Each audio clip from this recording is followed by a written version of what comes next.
Good, right?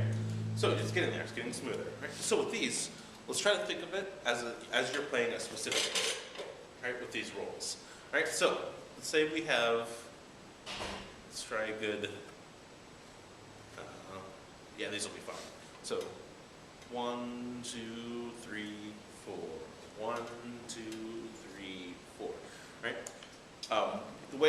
One thing that's unique with percussion is anytime we have a roll like that, we generally want to actually attack it at the end.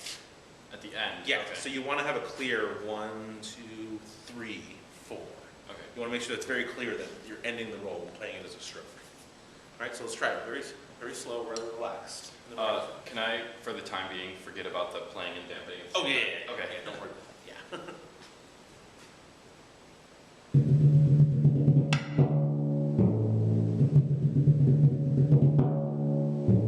Good. It's much better already. Okay. Right? So now what people do is they'll think about the roll. Right? You can think about it as I'm just going to play and make sure it sounds good. Right? Or I'm going to think of a specific rhythm. So I'm going to think like I'm going to play sextuplets. Boom. Okay. Okay. Maybe that's too slow. So 30-second notes. Boom. Right? So ultimately, we want it to just sound like whoa. Yeah. We want it to sound continuous. But sometimes it's very important to measure it, right? Especially if you have to figure out, okay, I'm going to have to start with my right hand, but then I have to end with my left hand. Right, okay. So I have to do like, 30-second notes, and then maybe do a 7 at the end, to make it even out. So try it that way. So let's try it as a sextuplet. So,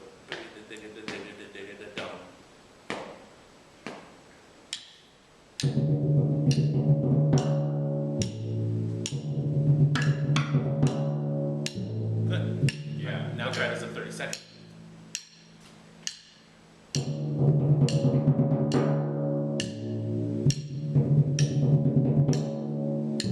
It almost becomes easier. Yeah.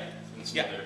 Yeah. Some people like that. Some people don't like thinking about it. Gotcha. I generally don't like to think about measuring. Really? Okay. Just personally, but yeah, it does make it easier, and it helps put things in a box for you. Yeah. And it definitely makes you think about your hands more and the evenness of them. So yeah, so that's what I would encourage you to do, is think about this when you're playing rolls. Okay? So if I break it down, right, if I start with my wrist, notice how my wrist moves, and then my shoulder and elbow follow it.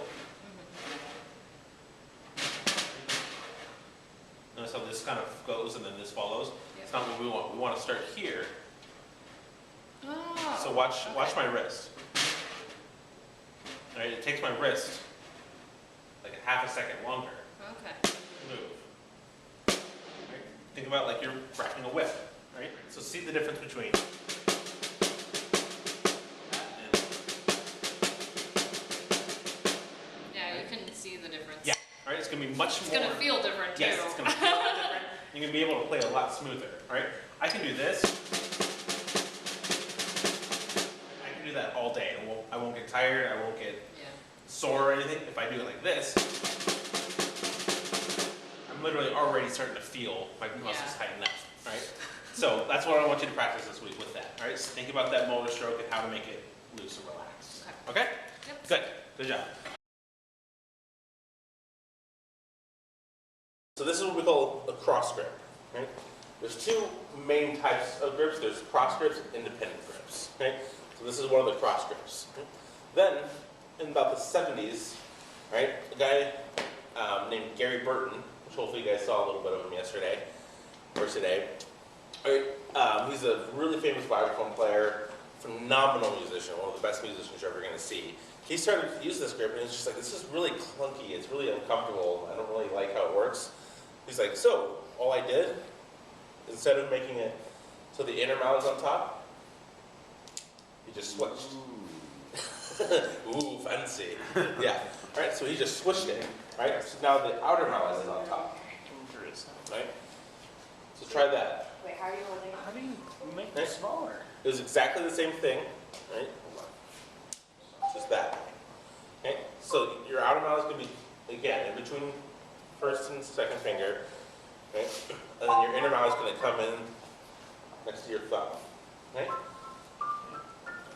Right? So, all right, this has become a very popular grip. especially over the last couple of years. Right? A lot of people use this grip, especially vibraphone players. Okay, and I'll explain why exactly in a sec. Right? So, everybody got it? One of the things you'll see with this grip is you can use that same type of C or scissors. Right? So it looks very similar to traditional grip. Right? Sometimes it's hard to tell which grip they're using. Right? Other times they're used very differently. Okay?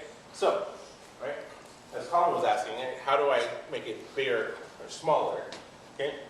What we do is we use our index finger and our thumb. Right? So I want you to try to hold it like this if you can. So it's like a nice T. Yeah, there you go. Right? Then use your thumb, right, on your inner mallet to just push it up. Push that inner mallet up. Just like that. It's okay. Try just going up and down, okay? The way we go down is you just push your index finger down, and it should force the mouth down.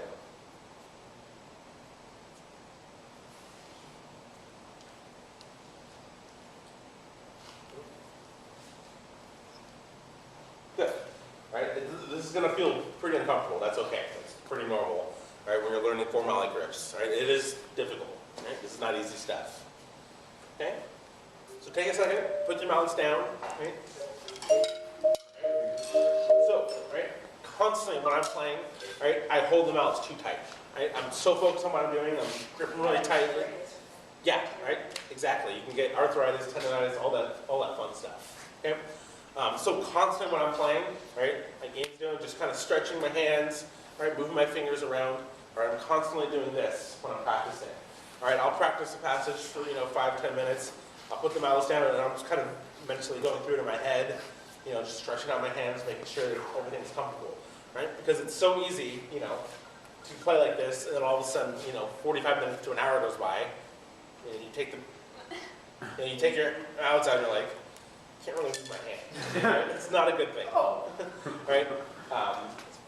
Just like any of you guys have like woken up, like you woke up and like you fell asleep like this or something, right? Yeah. Right? You kind of woke up and all of a sudden your hands just like this. You're like, right? I actually did that. Yeah, I actually did that this morning. I woke up, my arm fell asleep. I accidentally slept on it. And I was just like on my way here, like, wake up. It sucks. And so the same thing happens to us, right? When we're just holding it too tightly. We're stressed out about what we're playing.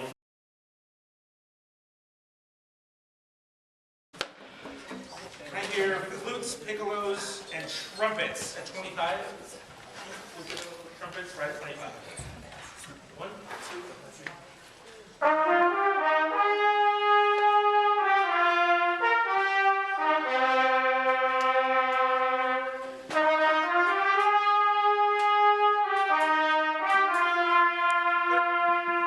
We make all the non-legato notes shorter, right? So all those 8 notes.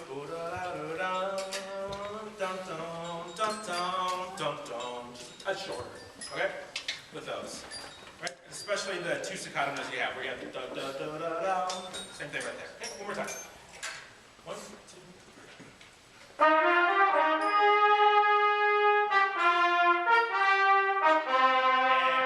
Yeah, good. Thank you. Very nice.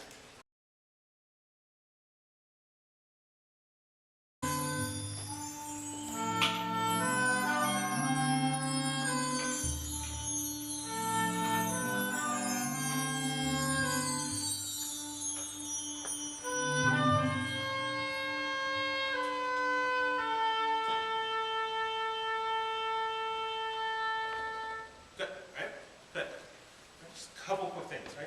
Just a little bit less attack, right? At the tempo 1, just that E forever, right?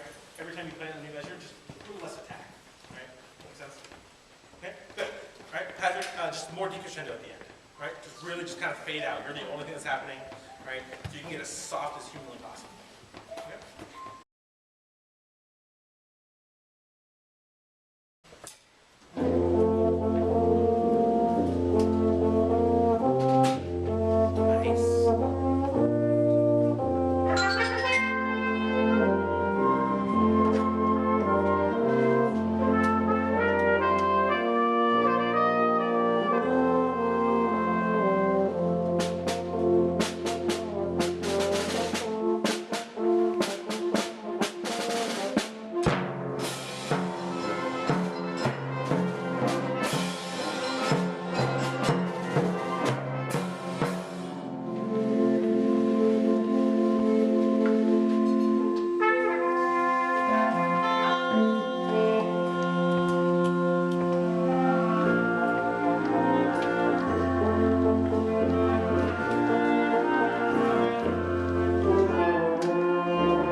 Thank you.